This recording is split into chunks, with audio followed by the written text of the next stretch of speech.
건축의 노벨상으로 불리는 프리츠커 상이라는 상이 있습니다. 올해 이 프리츠커 상 수상자로 일본의 건축가인 야마모토 리켄이라는 분이 선정되었습니다. 세계에서 가장 실력 있는 건축가만 받을 수 있는 그런 최고 권위의 상입니다. 일본 건축가로서는 무려 9번째로 이분이 상을 받게 되는데요, 이로써 일본은 이제 8명이던 미국을 제치고 가장 많은 수상자를 배출한 그런 국가가 되었습니다. 이 소식을 들은 한국 건축계는 발칵 뒤집어졌습니다. 왜 일본은 그렇게 많이 이 프리츠커 상을 받을 수 있는가? 또 한국은 왜 지금까지 수상자가 나오지 못하고 있는가? 이런 문제들을 고민했습니다. 여러분, 그 이유는 한마디로 건축 철학의 부재였습니다. 시대를 따라 유행을 쫓은 많은 설계 작품들이 나오지만 그 속에 철학이 없었다는 겁니다. 이 야마모토라는 분은 그분이 설계한 작품이 우리 한국에도 아파트, 타운하우스가 몇 군데 있는데, 제가 일부에 얘기를 해드리면 우리 또 기획자 한 분이 영상도 찍어 올렸는데 보여드리긴 그렇고요. 이 판교의 타운하우스나 또 세곡동 아파트를 보면 두 건축물 모두 그분이 설계했습니다마는 완공된 이후에 아주 여론의 문매를 맞았습니다. 현관문이 다 유리로 되어 있습니다. 안이 다 들여다 보이는 겁니다. 안이 환히 들여다 보이는 이 설계는 이미 설계 때부터 예상이 되었습니다. 논란이 될 것으로.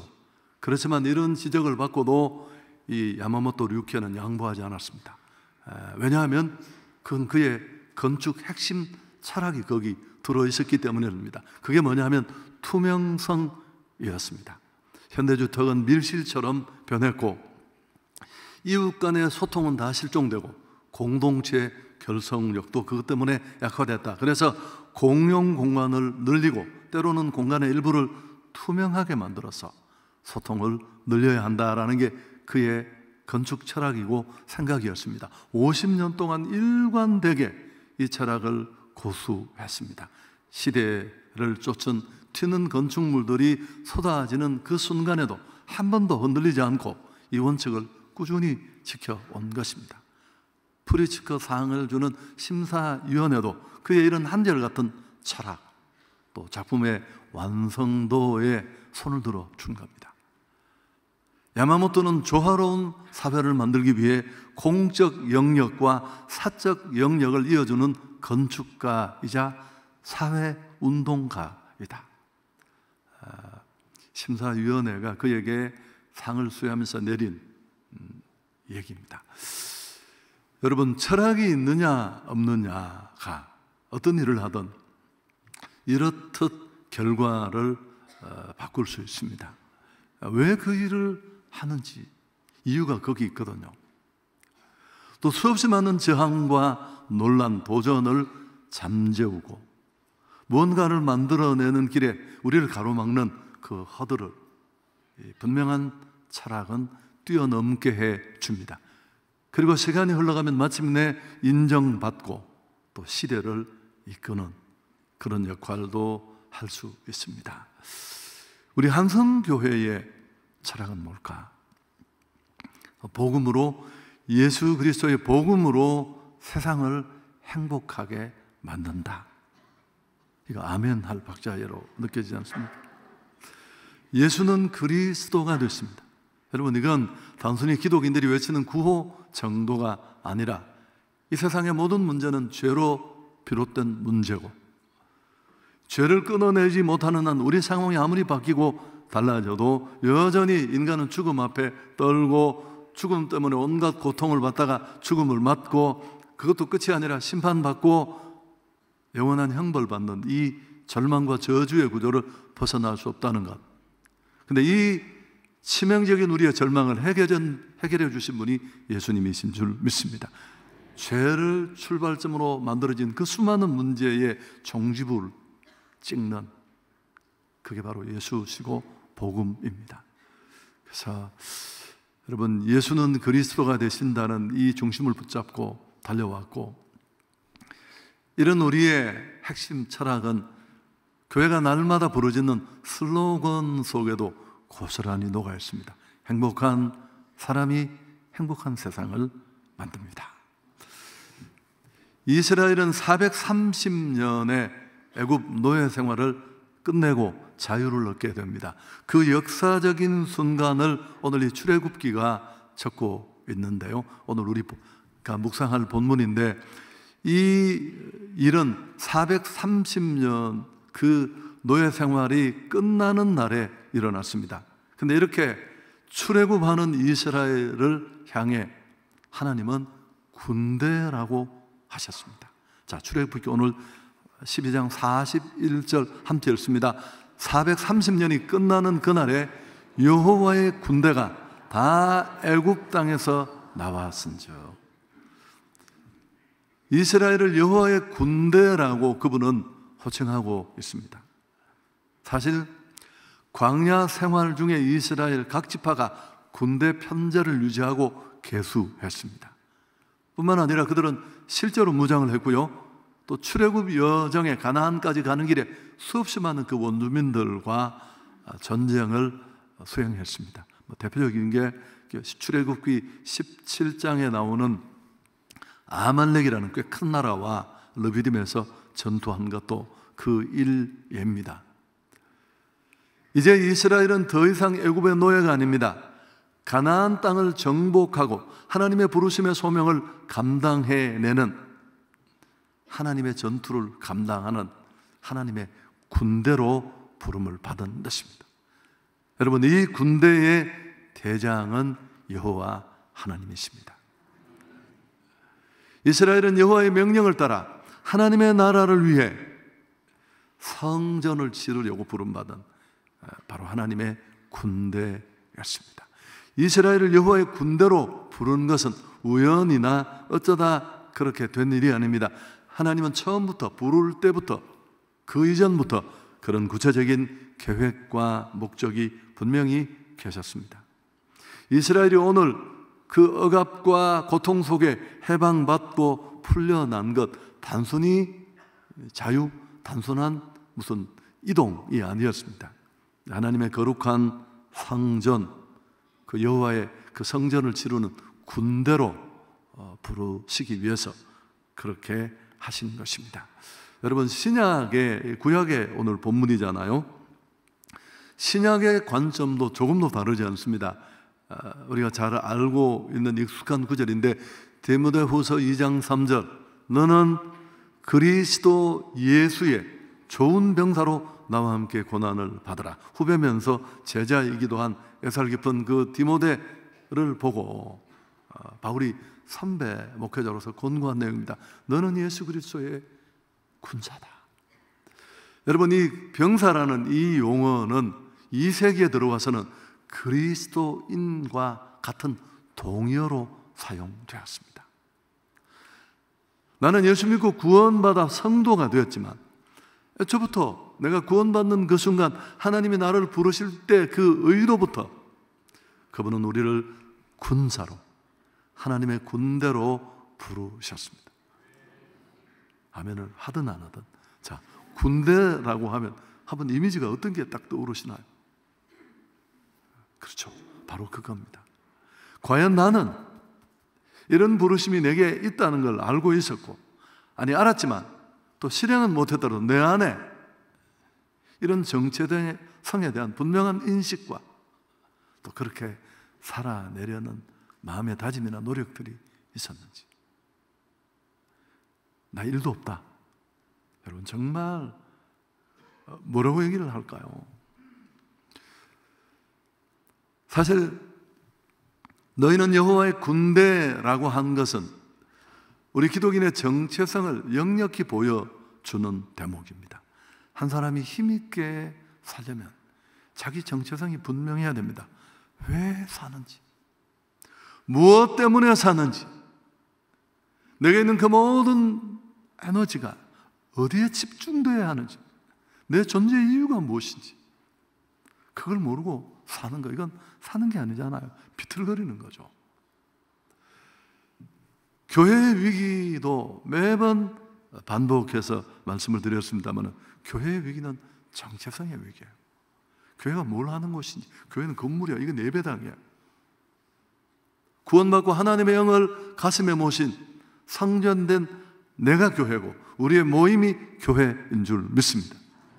교회는 교회에게 주신 축복, 또 교회가 뭘 해야 하는지, 교회다운 교회, 성도다운 성도가 되어야 하는데, 사실 이건 고급진 표현이고, 여러분, 교회답지 않은 교회, 성도답지 않은 성도, 그건 성도가 아니거든요. 아니, 자기는 군대인데 식판 끼고 맨날 밥이나 먹고 한 판 더 주세요. 그게 끝이 아니라는 거죠. 자, 오늘 두 번째, 우리는 하나님의 군대로 부름을 받았고, 그게 우리의 정체성이고요. 또 하나, 이 여호와의 군대를 구성하는 그 구성 그 범주를 보면 좀 특징이 몇 가지 있습니다. 좀 의아스러운 부분일 수도 있는데, 이스라엘은 430년간 애굽의 노예 생활을 하다가 이제 풀려났습니다. 그들은 노예로서 국고성을 샀던 그 람셋을 출발해서 하나님 인도하시는 약속의 땅을 향해 이제 행군을 시작하는데, 장정만 60만 명이 됩니다. 합치면 200만이 훨씬 넘는 숫자가 애굽을 나왔는데, 그들이 가지고 나온 각종 가축, 물건들도 심히 많았다고 성경은 적고 있습니다. 하나님이 이를 통해 우리에게 뭘 깨닫게 하시느냐 하면, 아브라함에게 주셨던 약속이 생각납니다. 자녀가 없어서 애통해하는 그에게 하나님은 하늘의 별을 보여주시면서, 밤하늘에 그 고대 하늘에 쏟아지는 별을 보여주시면서, 바다의 모래를 보여주시면서 내 자손이 이와 같을 것이다. 믿기지 않았습니다만 그 약속이 이루어지는 순간입니다. 신실하신 하나님, 약속을 반드시 지키시는 하나님, 그 하나님의 모습도 보게 됩니다. 자, 그런데 이런 하나님의 인도를 따라 출애굽한 이 여호와의 군대의 가운데 37절, 38절을 보면, 이스라엘 자손이 람셋을 떠나서 숫곳에 이르니 유아 외에 보행하는 장력이 60만 가량이요. 그 다음에 수많은 잡족과 양과 소와 심이 많은 가축이 그들과 함께 하였다. 여기 눈여겨볼 부분은 수많은 잡족이라는, 여러분, 이 수많은 잡족은 이스라엘 사람은 아니에요. 그렇지만 오늘 하나님이 출애굽하는 그 이스라엘 온 공동체를 바라보면서 너희는 여호와의 군대다. 물론 아직 군대가 아니에요. 오합지졸이고 노예 근성이 여전히 그들 머리를 뼛속까지 채우고 있는, 그런데도 하나님, 너희는 여호와의 군대다 라고 부르는 그 군대의 범주 속에 이분들도 들어가는 겁니다. 그럼 이 잡족은 누굴까? 에레브라는 단어가 쓰였는데, 섞여 있는 물이, 함께하는 물이, 공유하는 물이라는 그런 사전적 의미를 가집니다만은, 이들은 혈통적으로는 이스라엘이 아니에요. 출애굽 과정을 아시죠? 이스라엘을 붙잡은 바로 애굽의 왕은 이스라엘을 놓아주지 않습니다. 그 수백만 명의 그 노동력을 착취하고 있었는데 놓아줄 리가 없죠. 그러자 하나님은 이 군대의 대장으로서, 아직 이스라엘은 싸울 힘이 없지만 10가지 재앙을 그 땅에 쏟아붓습니다. 나일 강물이 피가 되게 하고, 기억이 약간 나시는 척 해주세요. 제가 힘이 나겠죠. 뭔 방송이야? 개구리, 우박, 또 그리고 마지막 10번째 재앙이 뭐예요? 모든 첫 것을 다 죽입니다. 그 밤에. 그래서 여러분, 이 마지막 장자 죽음의 재앙 앞에 바로가 손을 들고 어쩔 수 없이 이스라엘을 놓아주게 됩니다. 학자들은 이 잡족이 누구냐면, 그 하나님이, 사실 그 시대의 전투는 민족과 나라의 싸움이 아니라 그들이 믿고 신뢰하는 신의 싸움이었습니다. 그래서 그 과정을 보면서 여호와가 정말 신이시구나, 하나님이 정말 대단한 분이시구나, 그렇게 인정하고 하나님을 섬기기로 결단한 사람들입니다. 그래서 오늘 그들까지를 포함시켜서 하나님은 여호와의 군대다, 그렇게 부르신 것입니다. 신앙 안에서 출신, 신분, 모든 것들을 초월해 우리는 하나입니다. 여러분, 이 잡족의 연장선상에 오늘 신약시대에 이 대한민국에 살아가는 우리도 포함된 줄 믿습니다. 우리가 유대인이 아니잖아요. 모두가 여호와의 군대요, 하나님의 자녀입니다. 예수 그리스도의 보혈 안에서 우리가 한 공동체가 되었다는 것을 역력히 보여줍니다. 예수님은 이스라엘의 구원자가 아니라 이스라엘의 하나님만이 아닙니다. 온 인류의 하나님이시고 구원자가 되시는 줄 믿습니다. 세상을 이처럼 사랑하사 독생자를 주셨습니다. 온 세상의 주인 되시는 분은 하나님이시고 자기 형상대로 만물과 인생을 만드신 하나님은 어떤 누구 한 사람도 멸망받기를 원치 않으십니다. 사실 애굽의 그 10가지 재앙이 차례로 쏟아질 때도 언제나 하나님은 지도자 모세를 통해 그 재앙을 미리 경고했어요. 근데 그 경고를 받아들이면 피해로부터 벗어날 수 있었습니다. 갖가지 생명을 위협하는 재앙도 마찬가지고, 누구든지 하나님의 말씀에 순종하면 구원받을 수 있습니다. 구원은 애굽인이나 이스라엘인에게나 차별 없이 열려져 있습니다. 그 원리는 지금도 꼭 같습니다. 예수 그리스도를 통한 죄로부터의 구원, 역시 그 예수를 믿기만 하면, 나의 구주로 받아들이기만 하면 구원받게 되는 것입니다. 예수님의 이름을 부르는 자는 구원을 얻는다. 나는 예수 믿고 구원을 받았습니다. 그렇지만 나의 주변에 가족, 친지, 이웃, 직장의 동료, 이런저런 이유로 알게 되는 그 많은 사람들, 그들 가운데 예수 믿지 않는 사람들, 그들을 살려내고 죄와 어둠이 붙들고 있는 그 저주에서 건져내어 그들을 하나님 앞으로 돌아오게 해서 정말 구주 되신 그 예수님을 구주로 모시게 하는 이 영적 전쟁이 우리에게 맡겨졌습니다. 사실 여러분, 예수 믿지 않는 우리 지인들의 영적 배경은 단순히 취향이 아니에요. 나는 원래 교회 뭐 그런 게 아니에요. 우리 집이 불교 그런 게 아니라 이 세상 신이 믿지 않는 자들의 마음을 붙잡고 죄를 걷어내고 이 영생과 축복으로 나오지 못하게 오감을 꽁꽁 동여매고 있습니다. 사단이 그 배후에 그들을 붙잡고 있고요. 우리는 그들을 그 사단의 손에서 빼앗아 다시 하나님의 품으로, 하나님의 자녀로 돌려드리는 이 거룩한 영적 전쟁, 하나님 나라를 세우는 전쟁의 전투에 군대로 세우신 줄 믿습니다. 근데 얼마나 많은 신앙인들이 착각하고, 나 예수 믿어서 너무 내가 감격해, 예배가 주는 기쁨이 얼마나 큰지 모르겠어. 여러분, 그게 다가 아니에요. 그러고 있을 때가 아니라니까요. 군인의 이미지, 군대 이미지를 한번 떠올려 보십시오. 그래서 만나는 이들에게 또 내가 전하지 않으면 그들은 복음을 들을 수 없으니까 예수의 구원의 복음을 전하는 우리 모두가 되어야 할 것입니다. 2024년에도 한성교회는 멈출 수 없습니다. 무슨 일이 있든지 이건 우리가 해야 할 일이고 존재의 이유이니까요. 그래서 이 2024년 행복한 사람들의 봄축제 구호를 정했습니다. 이 구호가 읽어보면 아슬아슬해요. 그래서 가나다인데, 가가 뭐예요? 가장 소중한 복음, 나로부터 다 함께. 제가 일부에 다른 사람에게 했더니만 또 잘못 말했다고, 그 말이죠. 우리 그 포스터에도 잘 나와 있습니다.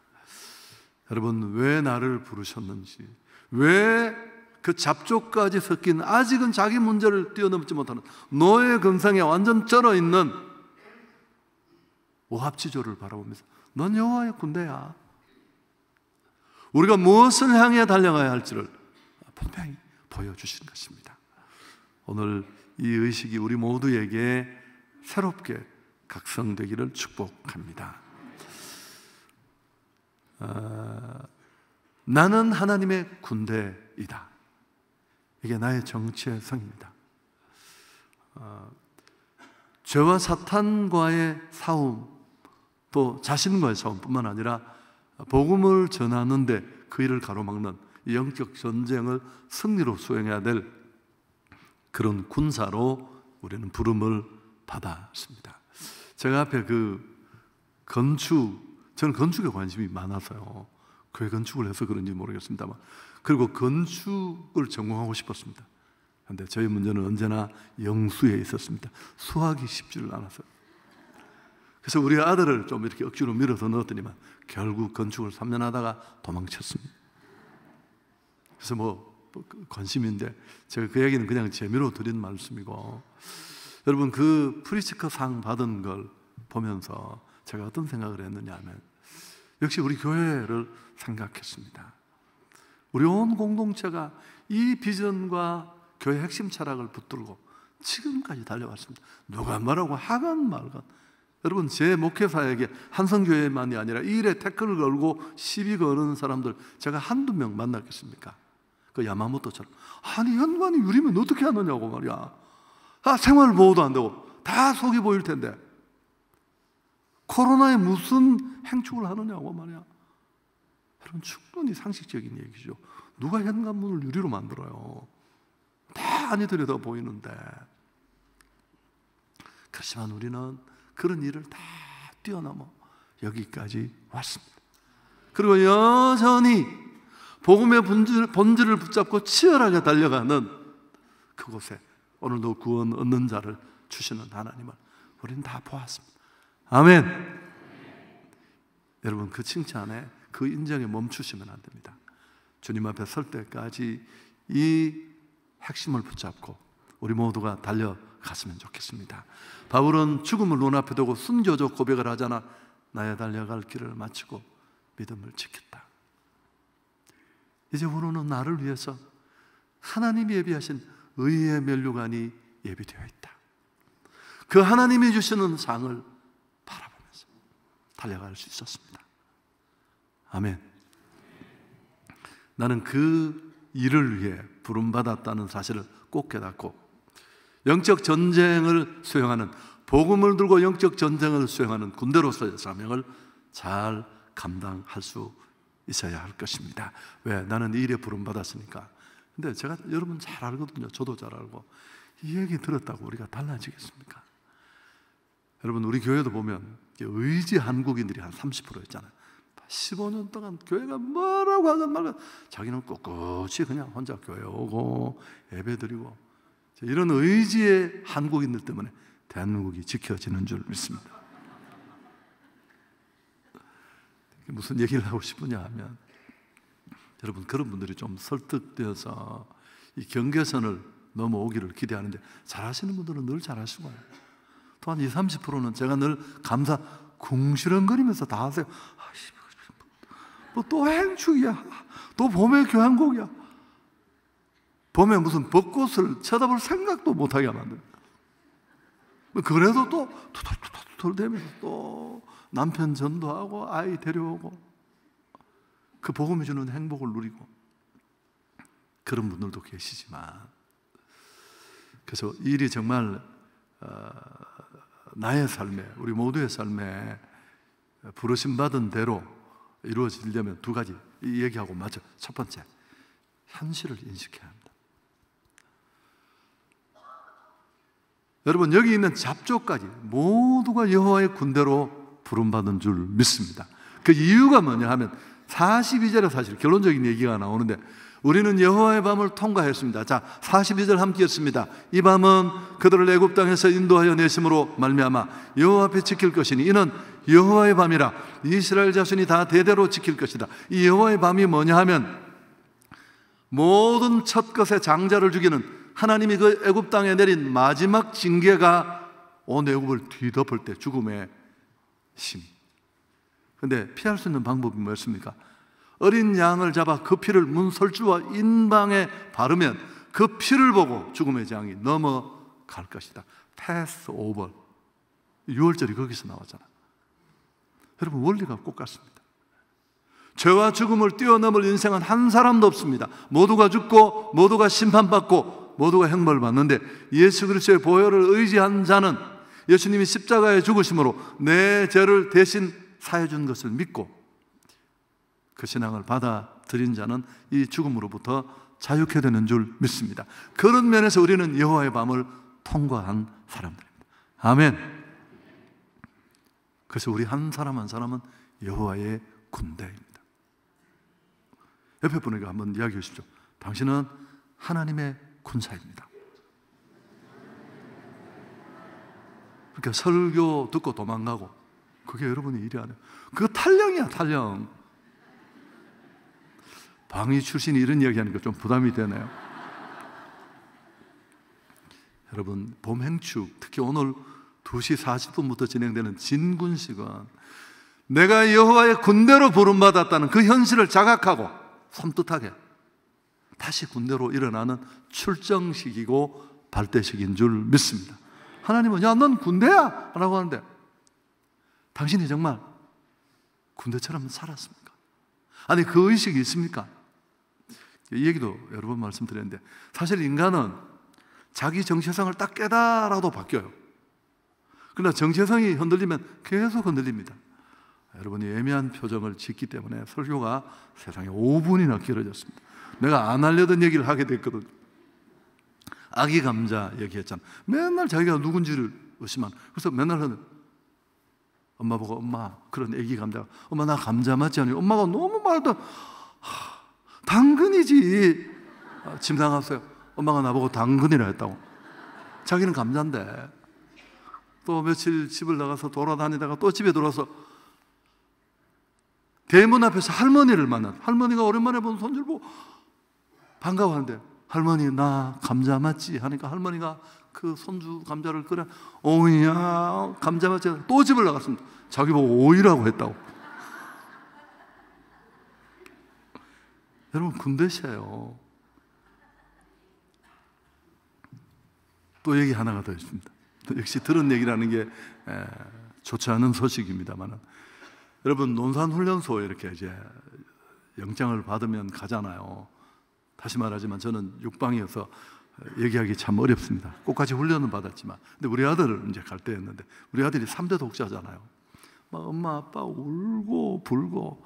참고로 우리 집 사람은 절대 울지 않습니다. 뭐 유학 갈 때도 쳐다도 안 보고 그냥 가면 가고 오면 오고, 우리는 그런데 제가 울었죠. 제가 울었는데, 그러면 뭐 머리 깎고 막 오만 슬픈 표정으로 막 예인하고 문 앞에서 헤어지고 2시 딱 그 문이 열리면 들어갑니다. 그럼 딱 문이 닫히면 군인 하나가 나와서 이 새끼들아 하고 하면 갑자기 군기가 들어가면 줄을 쫙 맞추고, 훈련을 전혀 받지 않았어요. 근데 현실 인식을 한 겁니다. 야, 내가 이제 군대 왔구나. 요거 이해가 안 되는 척하면 3번째 이야기를 하게 됩니다. 여러분, 오늘 일은 자각의 시간이 될 수 있기를 축복합니다. 그럼 2번째, 여러분 이렇게 현실 인식을 하시고, 나는 나 하나의 구원을 즐기고 향유하는 그저 더 좋은 예배, 교제나 찾는 그런 존재로 나를 애초부터 부른 게 아니에요. 이 하나님의 거룩한 전쟁, 영혼을 주님 앞으로 돌리는 이 전쟁의 군대로 나를 부르신 줄 믿습니다. 자, 이런 인식이 있더라도 실제로 이 전투에 나를 던져야 합니다. 디모데후서 2장 3절 다시 볼까요? 신약이 여호와의 군대라는 하나님의 규정을 지원하는 구절인데, 자, 다시 너는 그리스도 예수의 좋은 병사로 나와 함께. 병사가 되려면 좋은 병사가 되어야 하는데, 여러분, 좋은 병사는 어떤 병사일까요? 착한 병사? 계급이 높은 병사? 아니요. 여러분, 좋은 병사가 누군지를 뒤에 설명을 해요. 나와 함께 고난을 받는 것. 맨날 내 자식, 내 가정, 내 사업 때문에 고난 받는 것 말고, 주님이 온 세상의 사람들을 위해서 구원받을 자를 위해 구원을 완벽하게 이루셨지만 그분이 이루신 그 완전한 구원의 복음을 전하고 배달하는데 주어지는 너무 작은 고난, 그 고난이 내게 있느냐는 겁니다. 한 영혼 때문에 아파하고 한 영혼 때문에 매달리고, 너 친구인데 왜 나한테 맨날 이렇게 강요하느냐, 나 이러면 나하고 관계를 끊고 싶다, 여러분 이런 이야기 저도 얼마나, 제가 처음에 은혜 받았다 가는 데마다 대표 기도하죠. 아니 전혀 기도할 분위기도 아닌데 내가 기도하면 하여튼 너무너무 싫어하죠. 그건 좀 방법에 문제가 있었습니다만 제 열정이었으니까. 여러분 그런 흔적 이게 내게 있는지. 그래서 우리는 편안하거나 평화롭게 살기 위해서 부름받은 게 아닙니다. 옳은 일을 위해서, 이 거룩한 영혼 구원을 위해서, 그 복음을 위해 싸우는 군인으로 부름받았습니다. 아멘. 이 의식을 가지고 여러분 이번에는 제발 도망가지 마시고 진짜 군대답게 한 영혼이라도 주님 앞으로 이끌 수 있는 그런 여러분이 될 수 있기를 축복합니다. 예비 대신자 목록표를 가지고 여러분 전도 못하는 사람의 공통점이 뭘까요? 딱 한 명을 품고 기도합니다. 그러다 그 사람은 막 좌절에 빠져가 난 전도가 스타일이 아니야. 여러분 제가 섬겼던 부모서로 6년을 섬겼던 교회 사모님은 1년에 100명씩 전도하는 분인데 이분은 온 동네 가면서 살 사주고 돈 혹시 빌리고 싶지 않아 돈 빌려주고, 휴가 나온 친척들 다 전화해가 왜 용돈 받으러 안 오느냐고 전화하세요. 여러분 이런 분이 있나요? 그리고 1년에 100명씩 전도하는데, 근데 자기가 전도를 막 하고 있는데 성도가 이렇게 교회 등록을 시키면 웃으면서 내가 흔들었는데 지가 뽑았다 그러면서 또 좋아하셔서, 여러분 그분은 수없이 많은 사람을 접촉하고 만나는 사람마다 사랑을 베풀고 대접하고 나누고, 그래서 그 중에 또 상당수가 매번 교회로 몰려오는 거죠. 이게 이해가 잘 안 되신다고요. 여러분 그래서 이번에 하나님이 구원 주실 자가 누군지 나는 모르니까 좀 넓게 3명에서 5명 정도를 그렇게 가슴에 품고, 꼭 좀 여러분 여성들이 남편과 관계가 어려워져도 심지어 헤어져도 아이는 놓지 못하자는 이유가 뭘까요? 해산의 고통을 치른 겁니다. 어머니가 처녀 때는 그저 모생이 내 엎어지만 이렇게 세워주지도 않았고, 제가 그랬거든요. 세워줄 이유가 없다 생각했는데, 여러분 지가 장가 가보십시오. 생명을 갖는다는 게 그게 장가만 갔다고 되는 일이 아니고, 또 10달 그 수없이 많은 시간을, 밤을, 우리 아이가 이제 아기를 낳아서 막 안고 와서 너무 힘드니까 아빠 방에 와서 잠깐 들어주기를 바랬는데, 제가 안아보니까 애가 왜 그렇게 무거운지 내가 그래서 팔이 떨어지겠더라고요. 그래서 아빠는 3명을 이렇게 다 안았다. 너희 엄마도 안았지만 너희 엄마는 그렇게 애정 있는 사람이 아니다고. 여기 약간 과장법이 들어있다는 거. 여러분 그래서 부모는 자식을 놓을 수가 없고, 그런 과정을 거치고 나면 길에 가는 아이 하나를 보면 다 제가 어떻게 소중하는지, 어떻게 저기까지 왔는지 그걸 다 아는 거예요. 그런 걸 들어서 철이 들었다, 그렇게 또 철하면 알리지 반응 받으시죠. 여러분 이번에 꼭 도망가지 마십시오. 동참할 수 있기를 축복합니다. 그 일을 시작하는 첫 출발로 오늘 오후에 있는 진군식, 이게 논산훈련소 딱 입대하는 거예요. 그 입소식이라 하나님께